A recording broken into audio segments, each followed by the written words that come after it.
Purchase your track today.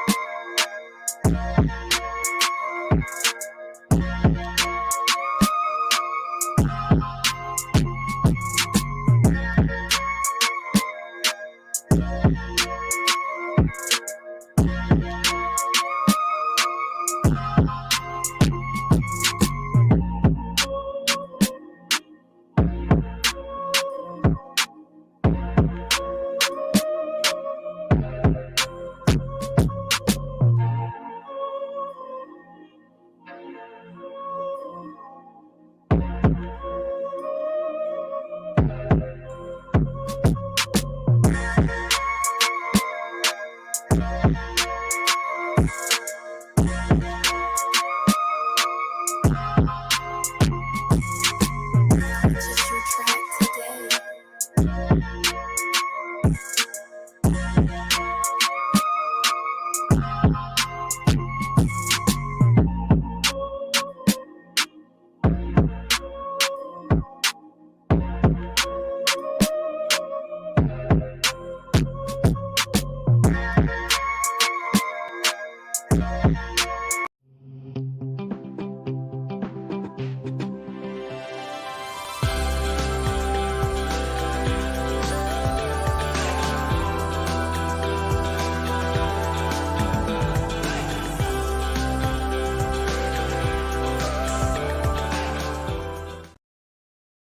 They hate when you elevate, elevate, elevate.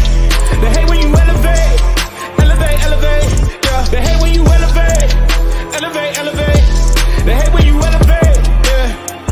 I had to elevate. I'm way up, way too fly. Yeah, I'm feeling myself. Ain't no chance I'm coming down. No, got a soul view to myself. Yeah. Why would I give it up? Why do they wanna come take my place? I work too hard for it, don't need a replacement. This my vocation. Now I got rollies all in rotation. Hop on a jet just to take a vacation. Remember the moments was trapped in the basement. Now the hard work is all taking me places. Water no bed like we trapped in the matrix. Bet on myself and go ball out in Vegas. Living a life like I'm rich and I'm famous. Don't see the grind that I know that it came with. Oh, I ain't make it this far for myself. I had to prove to everybody else. I had to set them straight.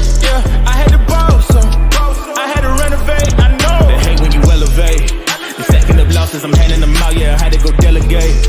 It feel like I'm floating, I'm lost in the moment. I swear I could levitate. They never believed that I would really fly. I had to go demonstrate. I had to set them straight. They hate when you elevate, elevate, elevate. They hate when you elevate, elevate, elevate. Yeah, they hate when you elevate, elevate, elevate. Burn live, y'all. Marijuanically keeping you connected. Hashtagging these red eyes, changing the viewers' eye red, keeping underage smoking on social media, killing ourselves for your entertainment. Sitting here with friends and family, starting a conversation. Welcome to the part two of today's show. Good morning, good afternoon, everybody. It's gonna be days like this, you know. Sometimes you're gonna do a segment.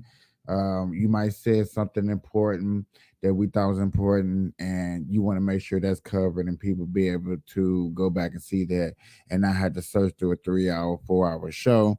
So we did an hour show and we uploaded that and we did that. Now we're back with part two.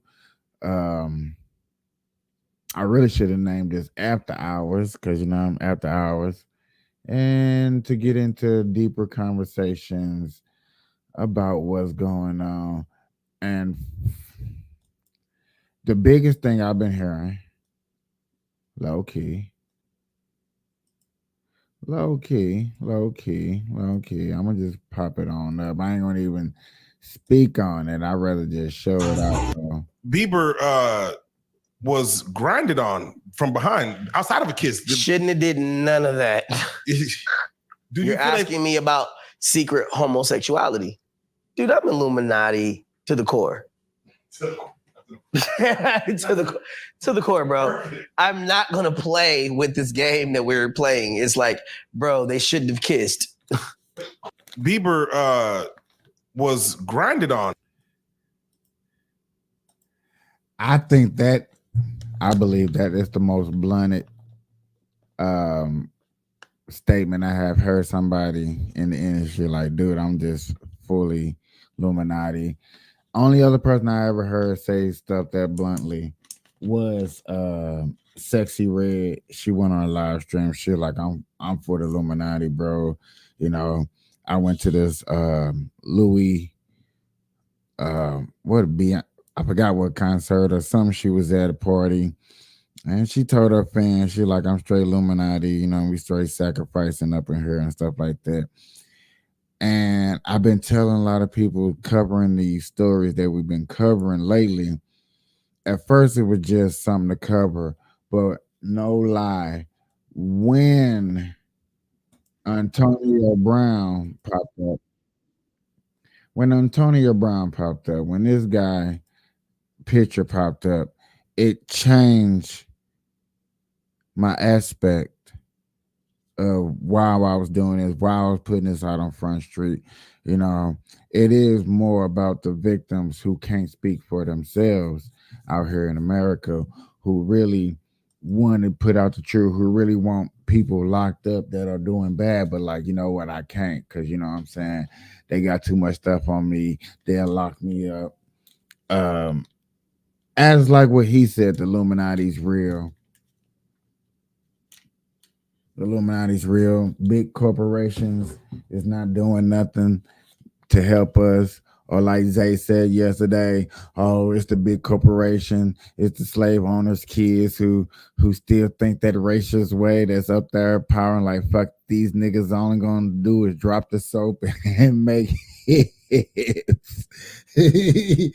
So when you get cases like a P. Diddy, when you get cases like a R. Kelly that's presenting themselves as a little justification, it makes you think about victims like Omar Brown, who's up here in the corner, who we're going to be discussing a little bit about. It makes you think about him as like, dang, what could we have done to may have change his outcome, to make him think like, you know what, it's not too late, you know, it's not over the fight, you know what I'm saying? Because some people can actually like give up and really like, oh, it's over, I don't want to live no more and stuff like that. Omar, I believe, is a person that's still trying to fight out here in the world. Like, I look, thought his name was Orlando. Orlando, yeah. I think Orlando's out here trying to fight still and give a good fight for one day. Hopefully, he'll be able to speak his mind and be free. And maybe, I don't, yeah, he probably had to drop a book because going on a podcast sitting is not going to give him the justification, clarification that you would think somebody need of. I written it down, I got it off my chest. That's going to take years of therapy and sessions that probably nobody can imagine what you have to go through.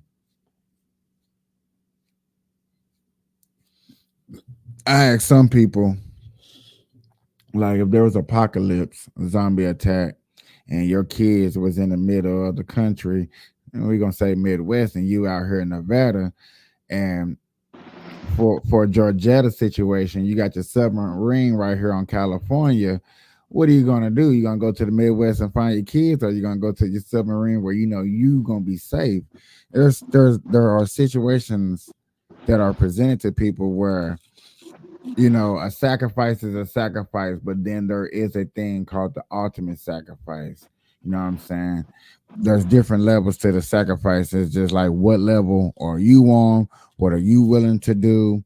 Um, a lot of people be wanting to put blame on the parents for situations like R. Kelly and P. Diddy. Like, man, where was the parents at?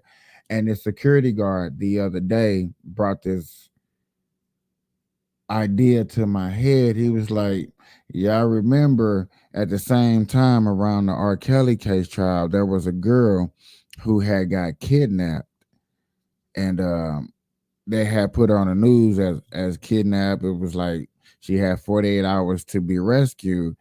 This same girl that was 16, like the same girl that was getting peed on by R. Kelly, this girl broke out of her encampment. Whoever had her locked up, tied up, she broke out. She made it home, and she was watching herself on the 5 o'clock evening news. Like, yeah, that was me getting kidnapped.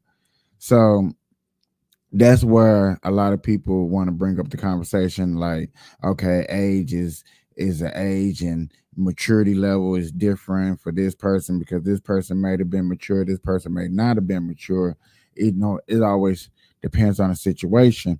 And when people say that, I actually think back to what me and my cousins had this debate a while back on.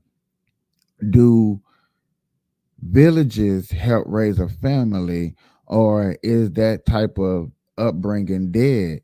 And I was like, well, I don't believe in villages raising a family. To be honest with you, I honestly believe that died in the late 70s, 80s. That was definitely not crack-a-lacking, because when you want to protect, when you wanted to take care of your own was stealing because drug was overrated and flooding the streets. And I'm basically talking about crack. Now, early, I want to say early 2000s, maybe late 90s, early 2000s. I'm gonna definitely say mid 2000s. You definitely did not have a village raising your kids. You definitely was doing it on your own. More of, I wish a nigga would put their hands on my kids came around and stuff like that. Now this is the part where I believe governments kind of seen a situation that was happening. I'm like, you know what? We can add these laws. We can take care. Well, we can take away people rights, because I still try to inform people today with this rule that the FBI says if your kid is homeschooling, you have a laptop in your home, and the kid goes into school, your home turns into federal property. If the FBI or CIA feels like tapping at laptops and look inside your home, and you're in the background playing with a pistol, you can get locked up. You can get a federal charge just by the FBI tapping into that laptop and seeing what you was doing. Is that invade of privacy? I do believe so. And there's a lot of teachers out there that do know this law took place during the COVID season. It literally took place during COVID season, and they're not going to tell you that because it's against the teacher code, and they want that paycheck. And when you think about stuff like that, you think about things that teachers know that they won't tell parents. It really kind of makes me think about, who was I on having a debate with about teachers needing pay raises? I think that was April. April is really for teachers getting a better pay raise, when I don't think that's fair, when teachers are one of the longest vacation having people out there. Now, I understand people can argue, like, come on, bro, Congress takes vacation during any holidays, 4 or 5 days, but teachers get the whole summer off. Unless they doing summer school, unless they volunteer for summer school, most teachers are off. And they still collecting a paycheck twice a week. Well, no, twice a month. I'm sorry, 15th and the 1st. Just like if they was in school, because you know what I'm saying, it's more like teachers are on salaries. So to go back more into what I was talking about when we're talking about these victims and stuff like that, and we're looking at who to blame, there are certain things that yes, I believe parents should take blame for. If your child is abused at a concert, but you gave VIP passes and you wasn't there and you went home and you was kicking up watching soap operas while your kid was at a concert, kind of unfortunately somewhat to blame unless you don't know nothing about the artist. You know what I'm saying? R. Kelly situation, it amazes me how many parents made babies to R. Kelly and then turn right around and sent their kids to a R. Kelly concert. Stuff like that amazes me. Stuff like that has me thinking. Now, teachers, when they are taught to groom your kids into thinking that it's all right for a sex change, as long as they're under 18, they can get their sex change if they believe that there's some type of um, sex genes in their body is okay.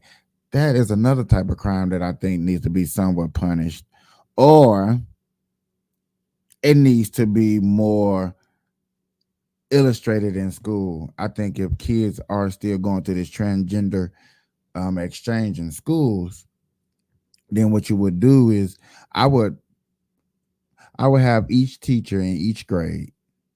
You know what I'm saying? These transgender teachers, you need one in each subject: math, social studies, reading and reading and writing, and the basic subjects.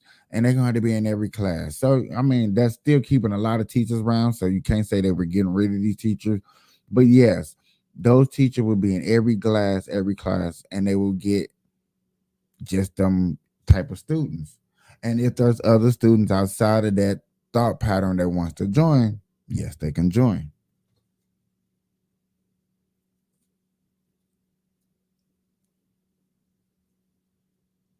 I'm not going to sit up here and be very discriminating. That's better. Discriminating towards a group who technically ain't did nothing to me, who just want to voice their opinion. Only thing I think transgender community has actually done is overtook rules and laws that I think they already had. It just exaggerated. I think they're starting a culture where they starting this woke culture, they started cancel culture and stuff like that. I think that stuff is is feeding into other fires that's happening in America that we need to look at. For instance, other fires that are happening in America that we need to look at that are still important is the Israel Hamas war. Now, that war is over 500,000 miles away. But yet again, we can have people fighting each other on our college's grounds. Now, I sent my son to North Carolina paying $300,000 a year for his tuition for him to come home and say, hey, they're calling me a Jew. I can't go to class. I think that's a problem.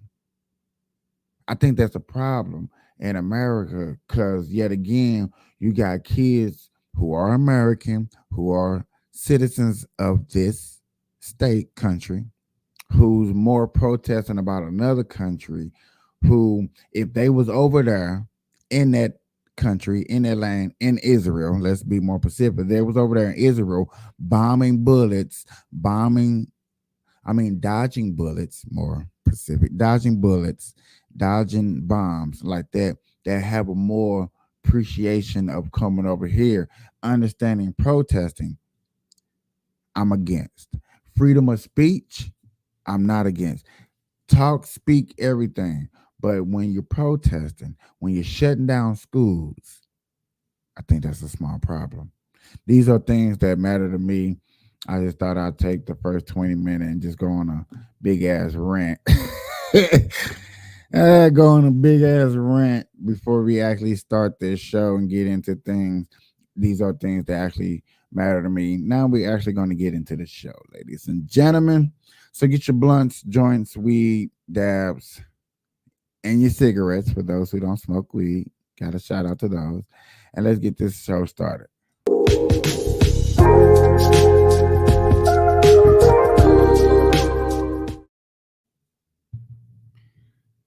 I like that little 6-second intro. I'm just trying to find a good, real reason to use it. I need a real good reason to use it.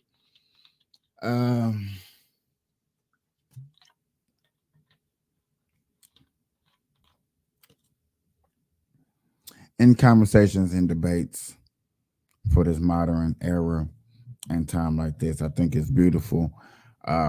Also, in this day and era and time, I believe that women should be appreciated of more women and things they got to contribute to life and society, which y'all have been contributing to life and society since the beginning of time. But now that more women are getting the bag, more women are becoming more successful. I wanna backtrack on some words or terms that women use that I believe that they should stop using moving forward, because yet again, what accomplishments do y'all women really still think they need to have in today's society? What actual thing is holding down a female? They're like, you know what? I'm holding this down, and the man is still conquering.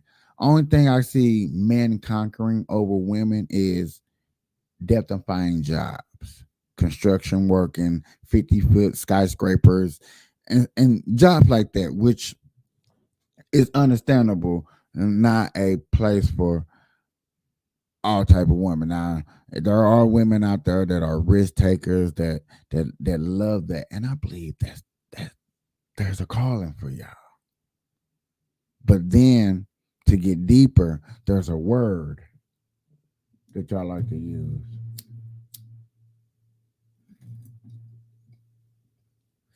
It's a word that y'all like to use.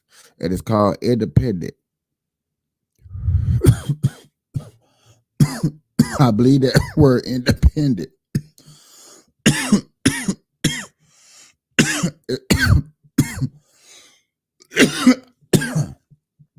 is not a very good word to be using for women who's chasing a bag.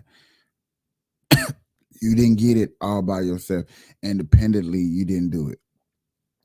Because you technically, and I'm just getting technical, y'all. Technically, you kind of had somebody in your corner. There's not too many people in America, because I'm not speaking about America, that really can do things on their own. Like, I did all this on my own. I raised a kid on my own. I got the house on my own. I got a car on my own. Pump your brakes.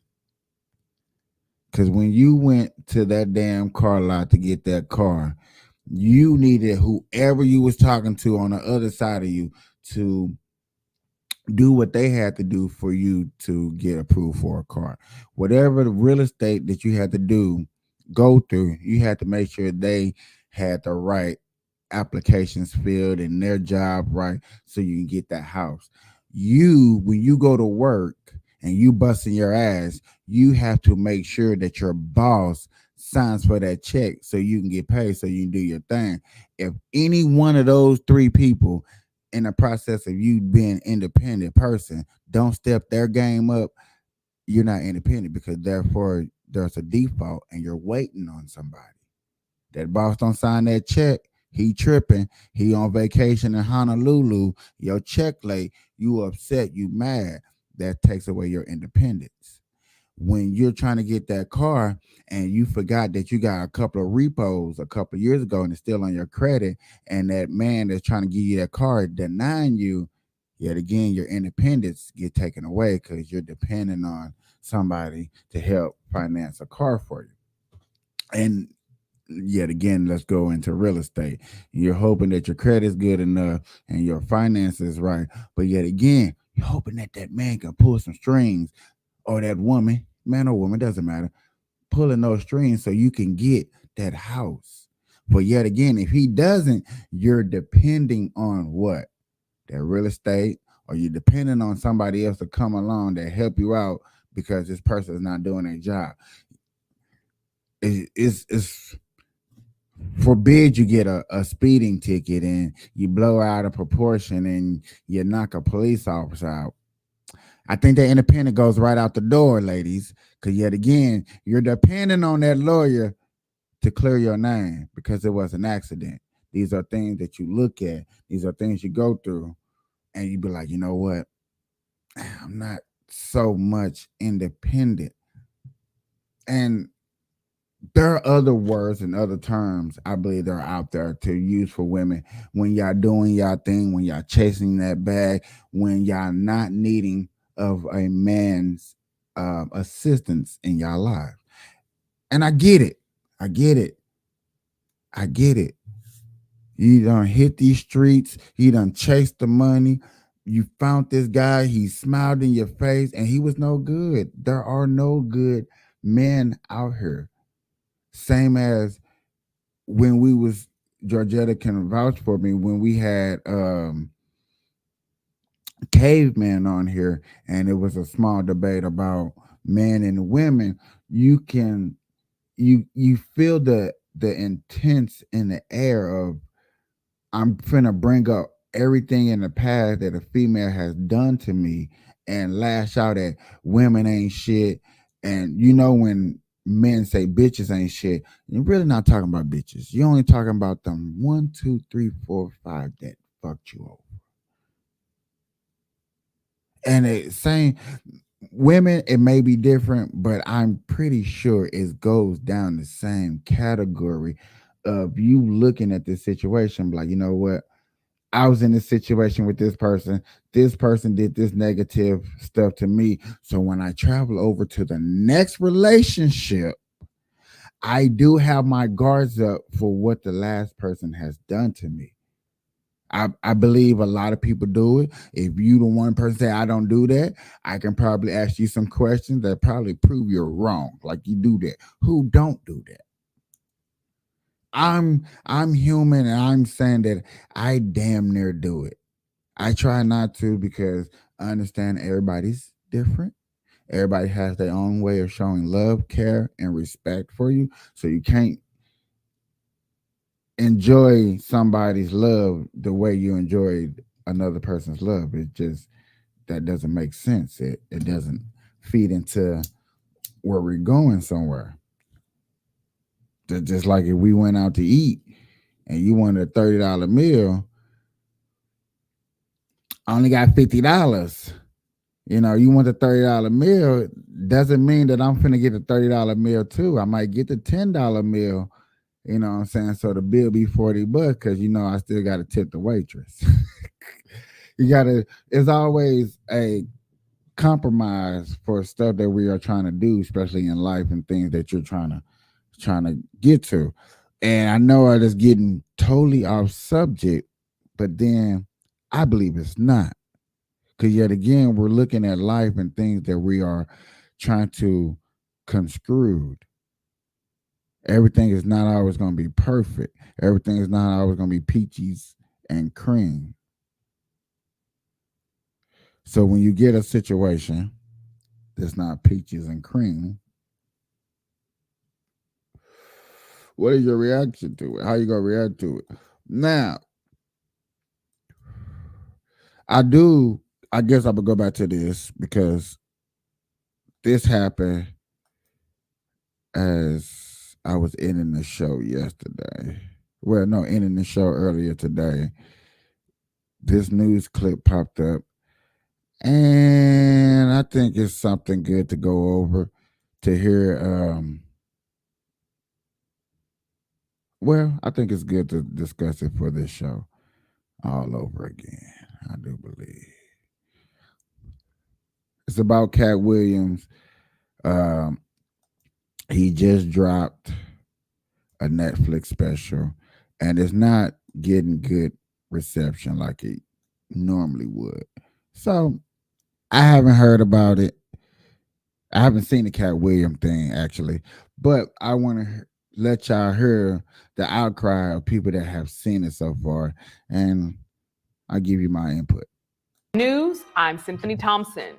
Over the weekend, Cat Williams filmed and released his latest stand-up comedy special, Woke Folk, which was streamed live on Netflix. Expectations were high, mostly due to Cat's viral interview with Shannon Sharpe on Club Shay Shay earlier this year. The podcast episode is less than 2 million views away from becoming the most seen interview on YouTube. Now, in the special, Cat would tackle many current events, including commentary on Joe and Hunter Biden, reparations for Black people, the Ukraine war, his Club Shay Shay interview, and so much more. Despite coming from a fan favorite, Cat's comedy special would receive a number of mixed reviews from those on social media. There appears to be a portion of Cat's fan base that was expecting more and left disappointed. Now, Faison Love is known as one of Cat's loudest critics, and he took to Instagram to criticize the special soon after it began streaming. Faison would post a photo of bricks being laid down to create a wall with a headshot of Williams attached. His caption read, "Point to the brick." Then followed that post up with another that simply said, "Now I know why he calls it woke," followed by several Z's to suggest the special made him fall asleep. On this post, he added another caption that said, "Somebody said he left his jokes backstage." One user would suggest the reason Faison had so many negative things to say about Cat's special was because Faison wasn't booked, so he had plenty of time on his hands. Now, comedian Lunel, who has famously been the opening act on Cat's tours for the last decade and a half, would chime in and laugh at the comment. When Faison gave his thoughts on the special, users on social media would call him out for not having a stand-up special on his own and accuse him of being a hater. Joining me is our very own John Abba to give our thoughts on Cat Williams' latest special, Woke Folk, on Netflix. Before we get started, I have to ask. What's going on? The best. What is this? I had to, I took a couple shots at the last time I was here. So I said, you know what? I'm probably gonna say some more wild stuff. Give it granted that I love our audience, that they keep it real with me. Yeah. They don't give a damn who I am. We don't care you founded this. They told you to go to the back. I saw somebody go. They was like, "Yeah, he need to stay in the back." But I'm back. You are. Get I it, see what get you it, did I'm there. back. Okay. Back to back. Stop it. We're not gonna Yeah, talk about it. yeah, We're not gonna talk about yeah. it. Let's talk about it. So For sure. a couple things I want to talk about here, but first, just your reaction. I know you watched Cat's special. I did. What was your reaction to it? I mean, I did probably what most did. I stopped my day. I locked in at 10 o'clock and I jumped on Netflix and I was gearing up and I pressed, I guess, play or whatever, his live stream. Mm-hmm. And, for about 15 minutes, I'm just kind of like just looking at it like, okay, I love seeing Cat, but I also love jokes, which is why I'm here. Yeah. And I don't feel like I got the jokes that I was looking for, at least the energy I was looking for. And then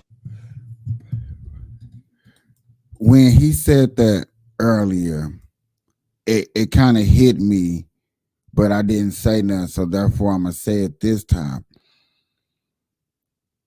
You went into this comedy show, live stream, or you go into a comedy show and you expect jokes.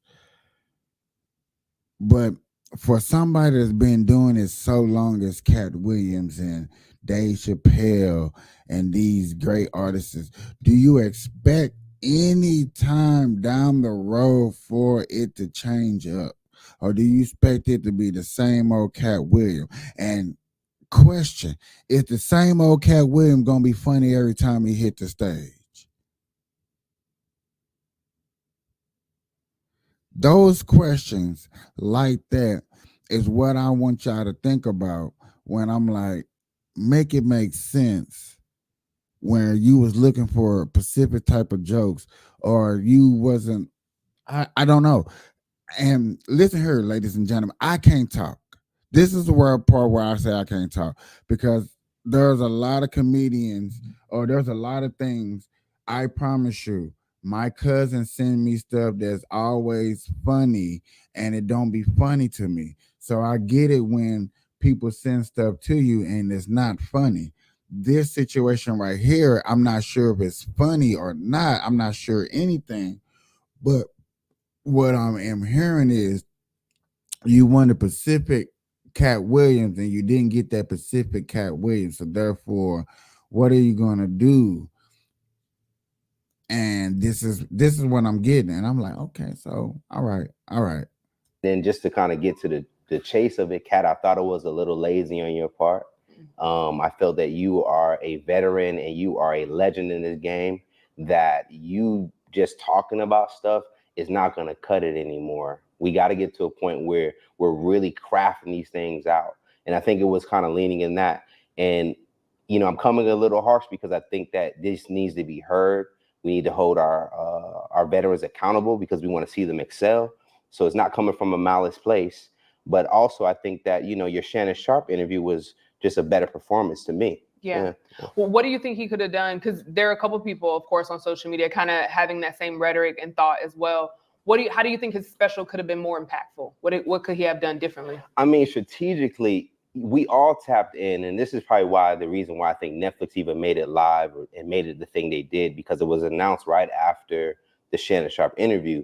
So I can only assume from the outside looking in that they saw the momentum that they can have going into this special. Mm-hmm. Make it live, make it a moment. So strategically, I think he should have carried out what he did with Shannon Sharpe. From a lens of, I think the audience feels. Okay, now this is where I'm gonna have to like sort of disagree, and I'm always disagreeing with this show. That's why I bring these stories up. You want Cat Williams to go on stage and give you an interview. This is why, Georgetta, I keep trying to tell people I love podcasts, because you get the raw, censored of sitting here with somebody, having a conversation back and forth for an hour, 2 hours, and you get a understanding of a person. Okay. Stand-up comedy, a routine, something that I practice over and over, you're not getting a sense of a person, because therefore they're hitting you with punchlines, they're hitting you with a routine. Therefore, I'm kind of hearing in the back of my mind that Cat Williams probably went for something a little different. He tried something different. It was sketchy, it was edgy, it was risk-taking. And I always hear the greats always talk about be a risk taker. And I'm like, man, I must not be taking big enough risks out here when it comes to my content, being a content creator. Because for one, I'm not a full-time content creator, because I know I got to make shorts and stuff like that. And there's a lot of still things I need to learn how to do. And I want to step up my resolution. I want 4K. I want people to really see what's going on and be better. Also be better in bringing up videos. But yet again, when it comes to a sit-down interview compared to a stand-up comedy, they're just totally two different realms. You know, that's just, you can't sit up here and say that I want you to sit up here on a stage and give up a personal interview for 2 hours with no host. If you wanted that, then you should have asked for that. Or you should not expect going into a stand-up comedy expecting a podcast type of delivery. Oh, I like that. I like that right there. That, you know, comedy is competitive. Whether the comedians see it that way, I think the audience definitely would love to play into that. I have my favorite comedian, you have yours. Why can't we just discuss like, yo, mine is better than yours, and how do you showcase that if they're kind of going at each other? We just saw Tony Roberts and Faison Love go back and forth, and that can be in a good spirit too. Yeah. But just strategic. And that I don't want to see. I don't want to see battling in comedy. We got rap battles. I don't want to see comedy battles. Well, I don't want to see no more beefing. I don't want to see nobody else keep calling. They don't do. And Georgetta, correct me if I'm wrong, but this is where Zay called me a white person. Okay. So I really need you to really listen to me, because maybe he's correct on calling me a white person. But this, what he just said, this comedy beef battling stuff, I don't want to see. Don't no other race go out there and battle like that. Everybody just get to the money. Quit the beefing, quit the battling. Just get to the money. And I'm going to say it because I was trying to hold back, but I'm going to say it. Do you see any white people up there on stage comedy battling? No. They tell their jokes, they get to the money. They do collaborations and get to the money. Like the best collaboration of all time, Kings of Comedy.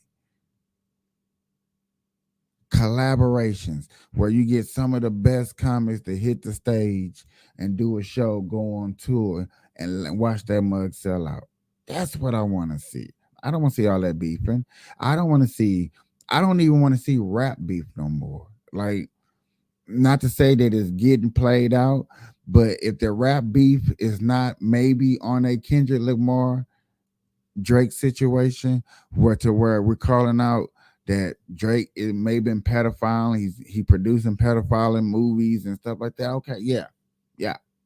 It's stuff like that, and we're going to speak on the truth, and we're going to expose people for doing things that we're blaming other people right now that should be locked up for.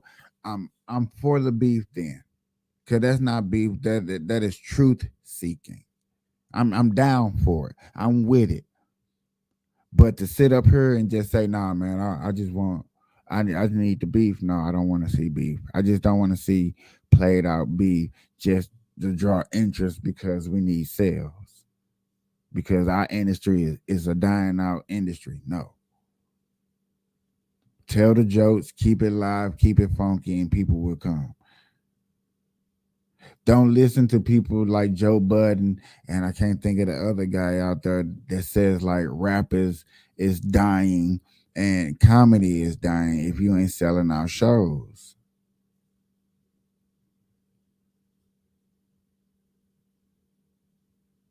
Every art form that we hearing is maybe not made or bad timing or something. There's always something when you come out. Like the Damon Wayans Netflix special. Was that a Netflix special? His comedy special. What made his comedy special good, and then at the same time, I can't believe I sound like caveman. Not so good. It was funny, but it was just too much shocking and revealing moments. Just like we're going through. It's like I felt like a therapist.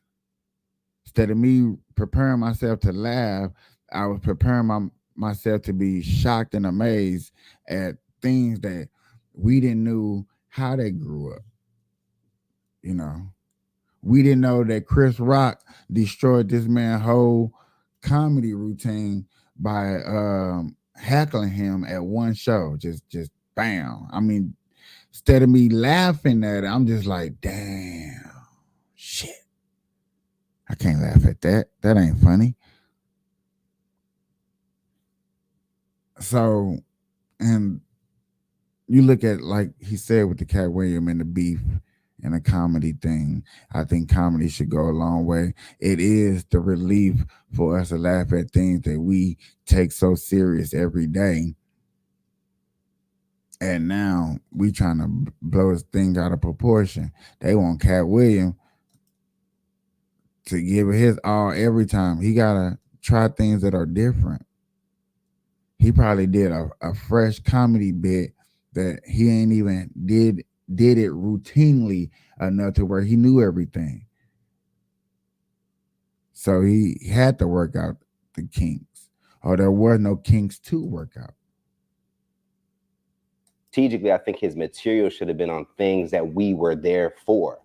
Like, I've heard you say different things before. The Nick Cannon joke for me was kind of a miss. It's like, I've heard that from thousands of other comedians. Yeah. You need to be taking me somewhere. That's your brand, is where Cat Williams is going to take me on a ride somewhere else. Cat Williams is going to have me talking about something. So strategically, I think his material and what he decided to pick on should have been different. Okay, so let me ask you this. How do you think his special could have been more impactful? What could he have done differently? Well, I know that, this Netflix play was already geared up before the Shannon Sharpe interview dropped. I knew that was kind of... See, yet again, I didn't even hear that, but that just proved my point. You seen a live stream that was raw and uncut, non-practiced. I'm just finna raw dog it out there and see if I can make these people laugh. Nobody went into the aspect that as that, what you shouldn't. I'm not saying that's what you should have went at, but I just had a funny feeling that this was something that was raw, uncut, that's never been done. This it wasn't raw Eddie Raw, which some people say is the most funniest comedy, stand-up comedy of all times, you know, depending on wherever you was from and what type of jokes you like.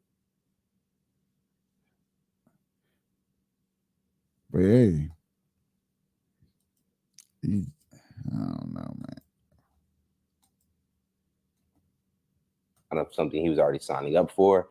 But I think the data that he got back, given that it was almost or is almost the most watched interview in YouTube history, is clearly telling you this is what the audience wants to know. They want to get into this type of energy. So bring that to the table. So strategically, I'm not saying he had to be bombing and going off on a bunch of comedians, but I think just more so whatever that vibration was with him exposing, detailing stories about his career. I've heard people say, I don't know much about Cat as a person.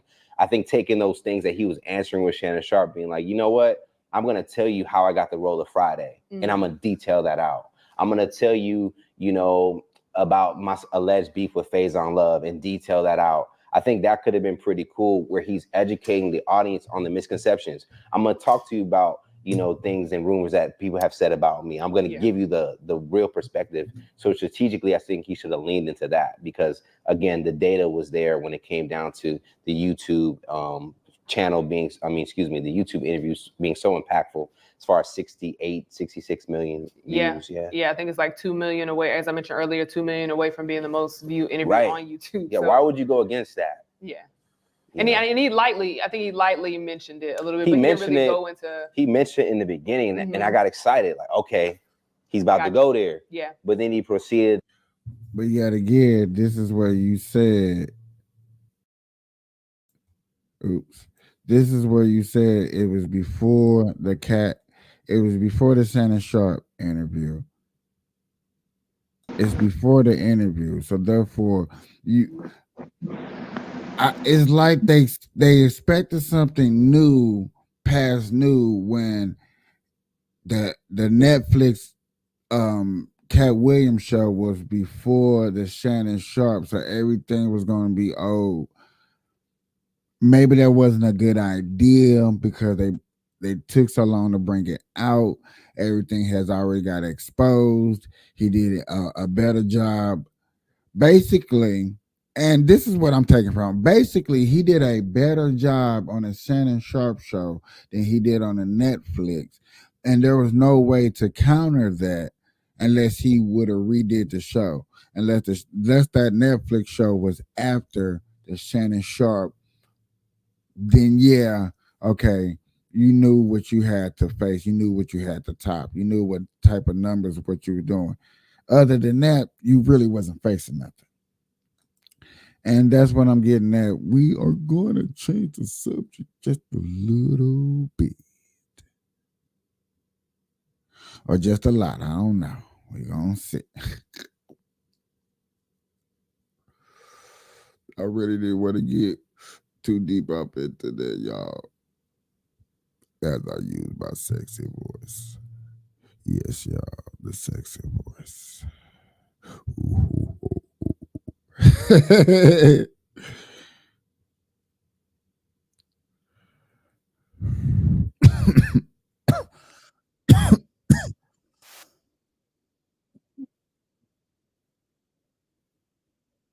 These debates.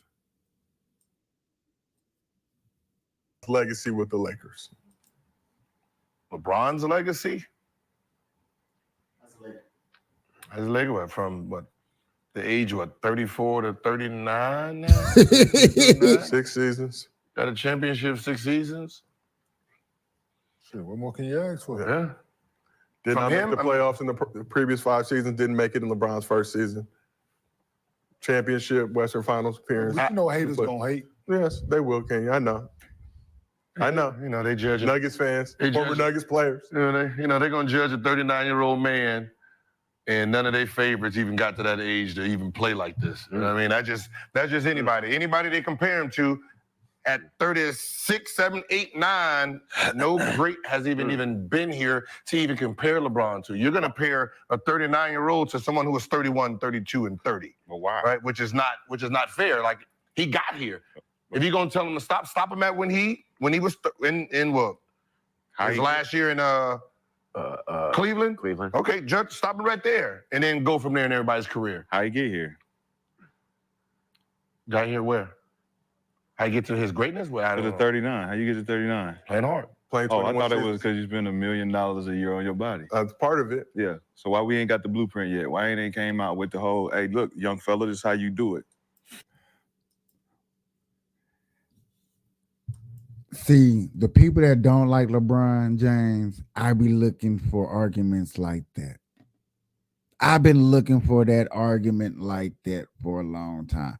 But yet again, I do understand why people can sit up here and say, I don't like LeBron. He's not better than MJ and stuff like that. But yet again, I be listening. I be looking for that inside, you know what I'm saying? That inside information when you know you don't like a player. KD is doing it. I'm asking. I'm answering. Why it ain't on the internet?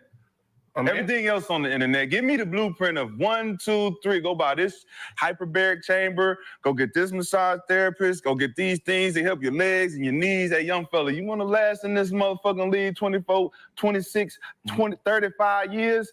Do it like this. Why can't we figure out what you doing? KD? Because listen, you know what?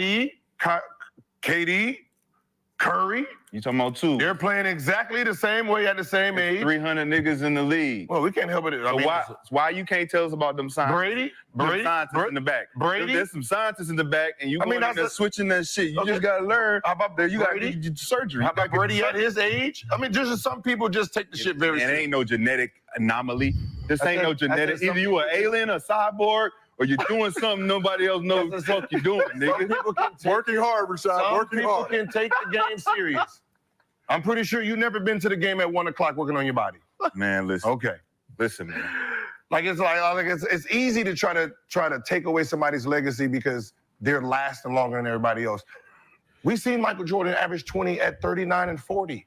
No one questioned it. He was playing well, right? If he took care of his body and stopped smoking and drinking, what the fuck would he have been doing at that age? He was right? drinking wine. He smoked a cigar and drunk every night and still came out and averaged 20 in the hardest era of defense. With the jaundice eye. Right? And people don't understand that. He was getting his knee. He was getting his knee. And Right? yeah, taking it, yeah. Right? That means because I'm at 40, it's tough.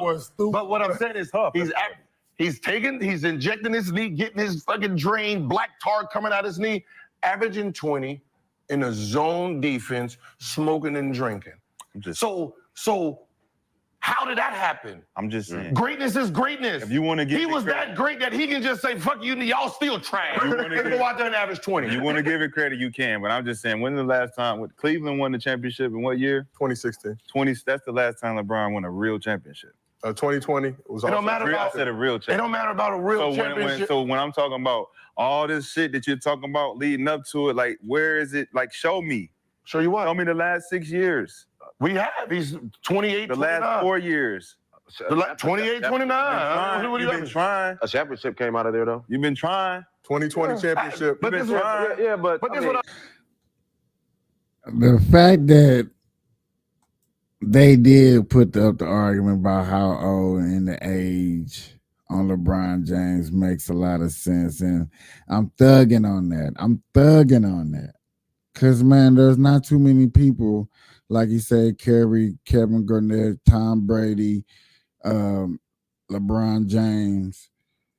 These guys actually got old and did it great. Dirk Nowitzki, I want to say Tim Duncan. Some people did get up in age and still was doing it great. And see, the reason why I said y'all, but LeBron is up in age and still making it to the playoffs consistently. He's still being talked about in everyday conversation consistency. LeBron James, you can hate him all you want.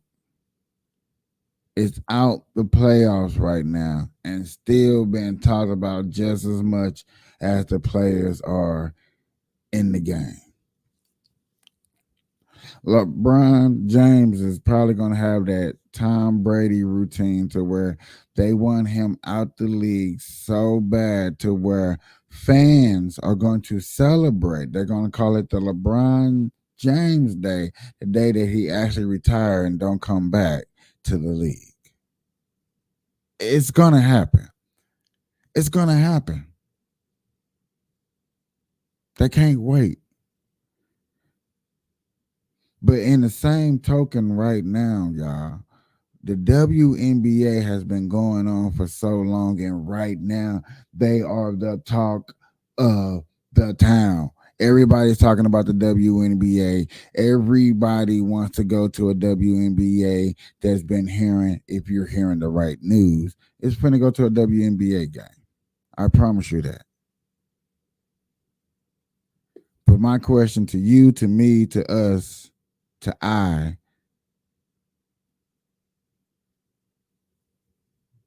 is can you wait till LeBron James retire? Is you gonna be part of that party, that celebration, that woohoo? I know a lot of people is. I guarantee you a lot of people is. But I can't wait till these WNBA girls lower these rims and dunk. Because Caitlin Clark is gonna be hype. I'm trying to think of her name, try to say it. Reese. They gonna be hot, but they only gonna be hot for so long. They only gonna be able to hold down the torch for so long before it's gonna be dunking. And I know CC, oh my God, I can't wait to see her in the league too. I can't wait till she develop her game too. Oh my mama, it's gonna be a beautiful sight. It's gonna be a beautiful sight. I just can't wait till some of this stuff gets deeper into develop. I wish, like, yes,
Give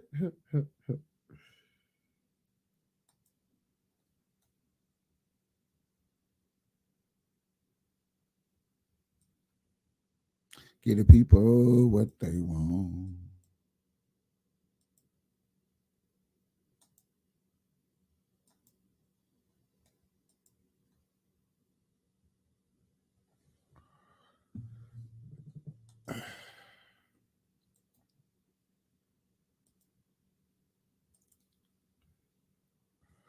Just in case it's different.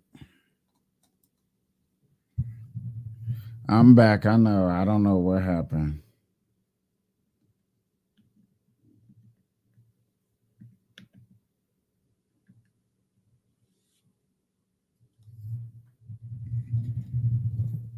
I really don't know what happened. Actually, I do. I had lost a little bit of internet. So they had just rebooted my system.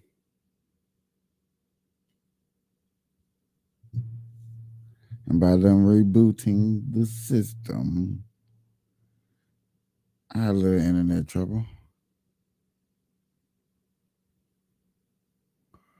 What's up, everybody? I see y'all kind enough to come back. Appreciate you.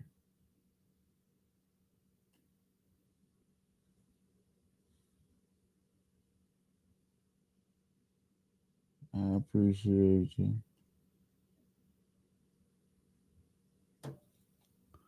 See if I can get Miss Georgetta to come back.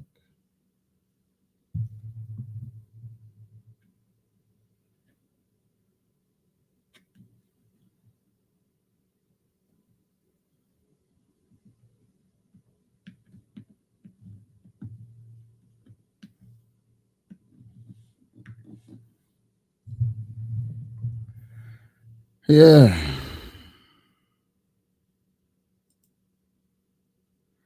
If that just didn't take a lot of energy up out of me, there was nothing I could do, y'all. Technical difficulties is technical difficulties. Yet again, there's nothing I can do about it. It was out of my hand.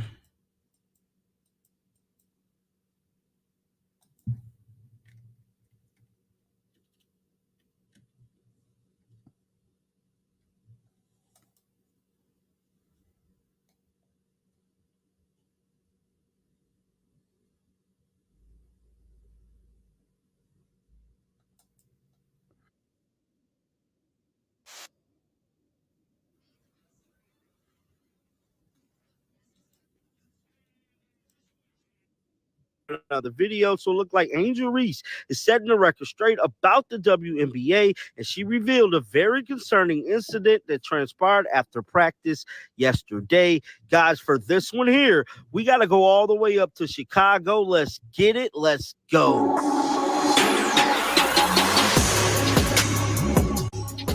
Before I get into this video, I want to wish Angel Reese a happy birthday today. Let's... All that being said, let's get into the video, bruh. So Angel Reese and the Chicago Sky has definitely been in the news these last couple of days because we all know the WNBA dropped the ball when not airing their last game, and they was in some hot water, has been in some hot water all weekend long. Well, it looked like their next game is set to come on the WNBA League Pass, which is scheduled for tomorrow at 8 p.m. Now, with all that being said, Angel Reese has been speaking with the media in regards to everything that has been transpiring with the Chicago Sky. But more importantly, she revealed a shocking incident that happened after practice when she went to her vehicle yesterday. With all that being said, let's unpack it all right now. Let's roll the footage. Tension and the demand to see preseason games and, like you said, being recognized more often. Do you think that's going to put the WNBA more aware of security and just visibility and things like that. Yeah, with everything changing, going into next year too, with the media rights and everything, and I think a lot of things are going to change and going to be at the top of the list. And I'm just here. I mean, I enjoy being here. People are upset about the practice gym and stuff, but we have everything we want here. We have everything we want. We have all the resources. And I'm just proud to be a part of this because we are going up. It can't just happen overnight, and people have to kind of realize that and be patient.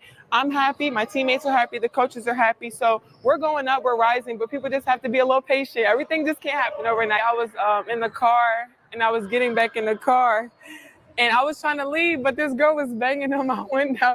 She was like, "Act like you from Chicago. Open this window up." I'm like, I'm a little nervous around here. I'm not. Once I get a little more familiar with the area, obviously, and feel more comfortable, I'm going to be fine. But, I mean, being able to see people recognize me is great. I walk down the street and everybody, Angel Reese, welcome to the city.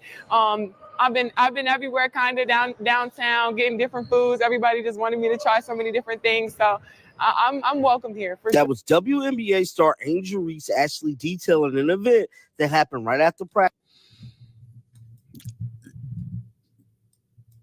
That is sad that she got welcomed to the hood because, yes, she played for a Chicago team, which is probably a good team. Candace Parker won a championship with them. I'm not knocking that. That's what I'm not trying to say. What I'm trying to say is the hatred that's coming for just not being tough on crime. Okay, everybody. This is more of what I'm talking about. When you need to be tough on crime, when you got superstars that's trying to be superstars, do it the right way, bring money to the city. You can't do it.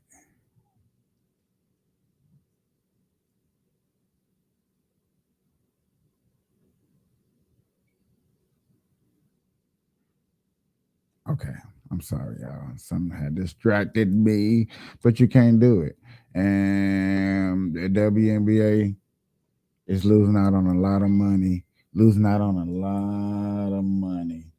by not exposing them to the world and getting them television shows. But hopefully that do change. I did want to point that out because I thought that was kind of odd that they didn't show her game off. They kind of kept that hidden. I was like, what? Y'all keeping it hidden as much? And then I know it's like people are looking at these games and looking at what people saying on YouTube and stuff like that, to where you gotta be like, you gotta get it up. If you're not putting it up, you're not showing people what they want, and y'all trying to grow the league. Like, how's y'all doing that? Y'all not. We trying to help grow the league. We trying to talk about the league more and more and more. People want to see Pace. People want to see Clark. People want to see Reese. People want to see these players that we speak so much highly of.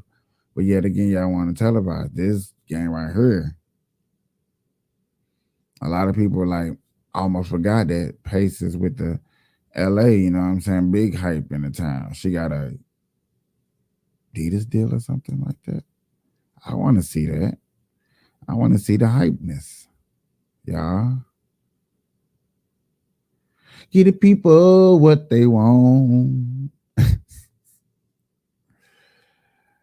All right, y'all. I'm gonna get more into it, but I'm gonna just take a quick commercial break.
So y'all just watch me do that.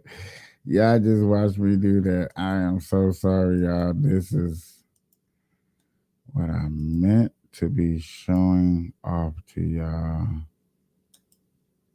So sorry.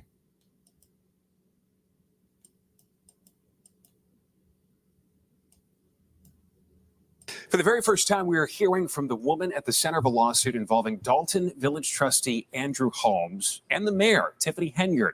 The woman accuses Holmes of sexually assaulting her. NBC5's Regina Waldrop has been working on this story for several months. She's the mayor's former assistant, and we want to make it very clear, we did not interview her. She provided us with a link to a pre-taped statement that details what she says happened during and after a taxpayer-funded trip to Las Vegas. She says she's a survivor of an assault, and the time has come to share her story. But this has been a long journey for me already. Fania Dukes filed a civil lawsuit against her old boss, Dalton Mayor Tiffany Henyard, and trustee Andrew Holmes, accusing Holmes of assault and Henyard of retaliation. That I'm fighting for every woman that's been in my position. I'm fighting for a sister that doesn't have a voice. I'm fighting for a sister that's scared. The incident allegedly occurred May 24th last year during an economic development trip to Las Vegas that's now under federal investigation.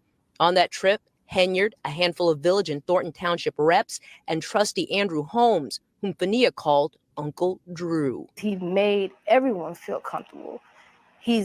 I've even been in places by myself with him, in cars, wherever, by myself, plenty of times before ever anything. And he's never gave me an inkling of he'll harm me, he will make a pass at me. He's never done any of that. According to the suit, after dinner and walking the Las Vegas Strip with trustee Holmes, Fania felt disoriented and ultimately blacked out. Until my last memory was me waking up in his room. The suit details a conversation between Fania and Officer Byron Miles when they returned from Las Vegas. Miles was a member of Henyard's security detail at the time. He claimed Holmes told him he had unprotected sex with Fania in Las Vegas. The suit also alleges Holmes, in a video call to Officer Miles, showed Fania partially undressed in his hotel bed. Officer Miles advised Fania to seek medical care, according to the lawsuit. You're the only person that stood up for me. Opened your mouth. According to the lawsuit, Fania claims she was fired shortly after bringing the accusation against Holmes to Henyard. Officer Miles was removed from his role in the mayor's security detail and demoted to patrol duty. Miles has also filed a civil lawsuit, and the Department of Human Rights launched an investigation. The Village told us in a statement it conducted a thorough investigation into the allegations led by an independent third party. It goes on to say Officer Miles was interviewed and denied knowing anything about the allegations. Ms. Dukes refused to cooperate with our investigation, it says. This is nothing more than two disgruntled Village employees trying to make off with taxpayers' hard-earned dollars. The Village looks forward to defending these allegations. Trustee Holmes didn't respond to our repeated requests for a comment. Fania says she started a foundation to support women like her. Hoping that if you are a victim, please find your way to contact me or any of my people, and we're going to help you. Because you need a voice, and if you don't have your own voice, I will be. Dalton trustees hired Lori Lightfoot, Chicago's former mayor, to lead an investigation into Dalton's mayor. Tonight's Village board meeting gets underway at 6:30. In Dalton, I'm Regina Waldrop, NBC5 News. Lots of action in South Suburban Dalton tonight. It is the first board meeting since 3.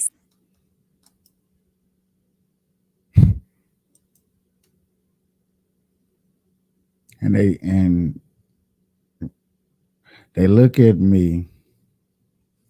They be like, "You going after your sister and stuff like that, and she's wrong." And I'm like, "Okay, this girl is a mayor of a black community, stealing from black people, and now I'm taking her black sisters on trips and putting them in harm's way.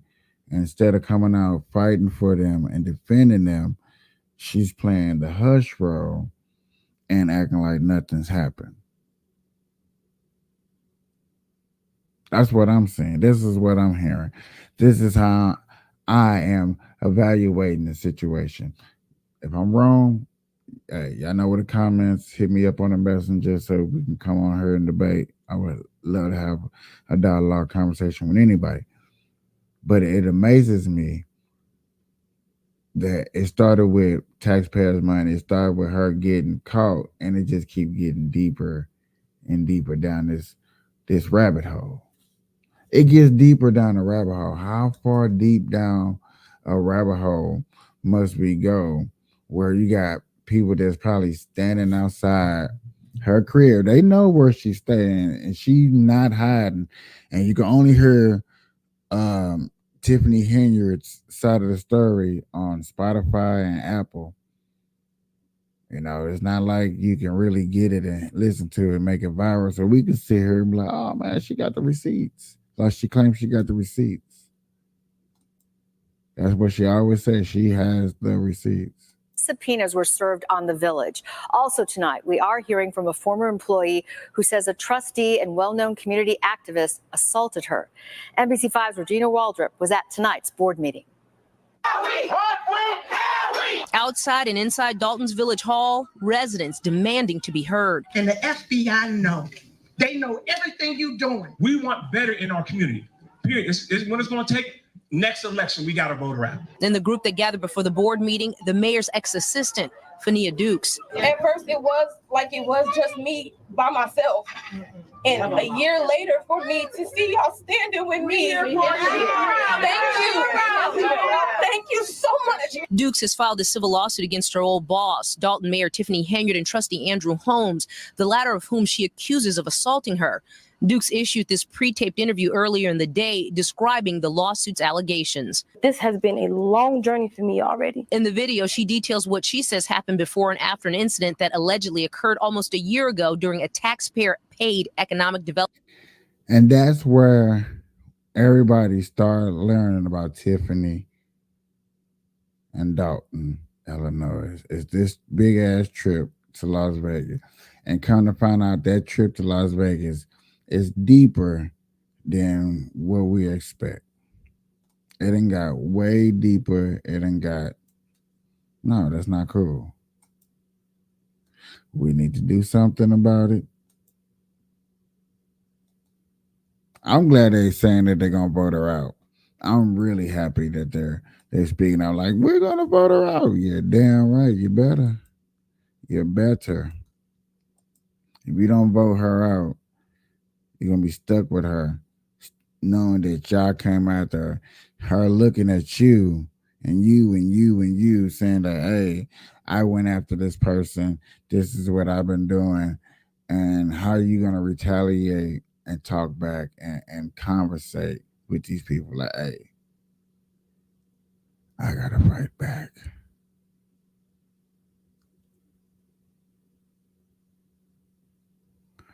Then you got, oh my God. Can I find her video real quick? So I know y'all remember Fanny and Dalton and her case, where she asked her boyfriend to basically take down Trump in Atlanta. It was a big issue. It was a big conversation. Well, come to find out, y'all, where did I watch it at? He put out an interview. Now, I could go look up the interview myself. I really could. But yet again, to a point to where the feelings are yet again, I don't want to pull up. I don't want to do it.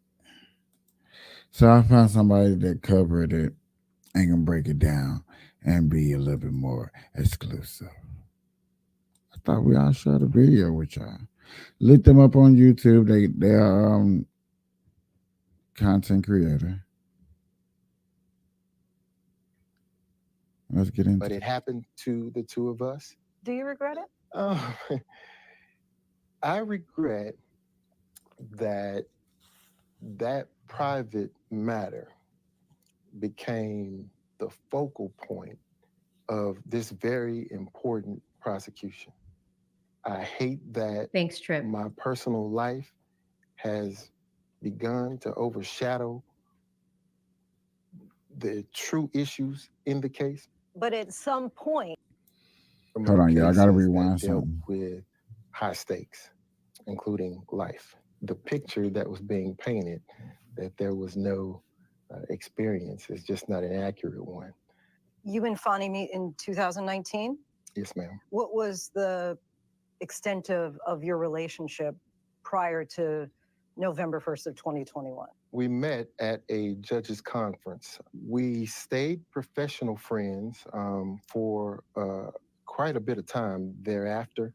Started to pick up a little bit when COVID started. We began to spend inordinate amounts of time communicating. How During much the course time? of the investigation, nights, weekends, evenings, mornings. I can't tell you how much time that we spent together. We got closer and closer and closer. Workplace romances are as American as apple pie. It happens to everyone. But it happened to the two of us. Do you regret it?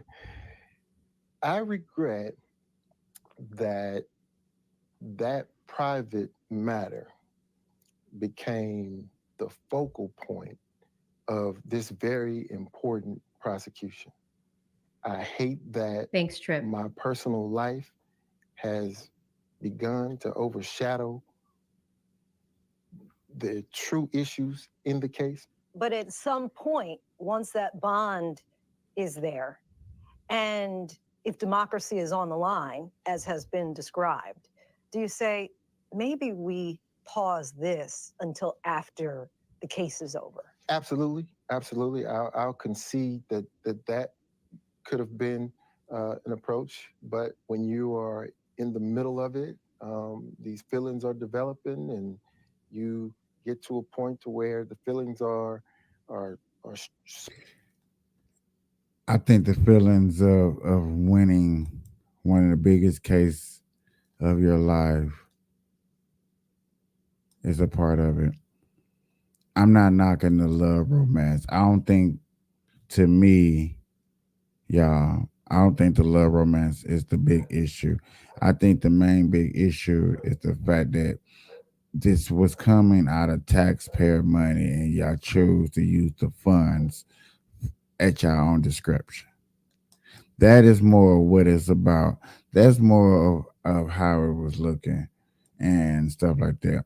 I am going to continue this. I'm not going to keep you. I'm not going to hold y'all. Got some other things to do. Appreciate y'all hanging out with me. Until next time. Bye-bye.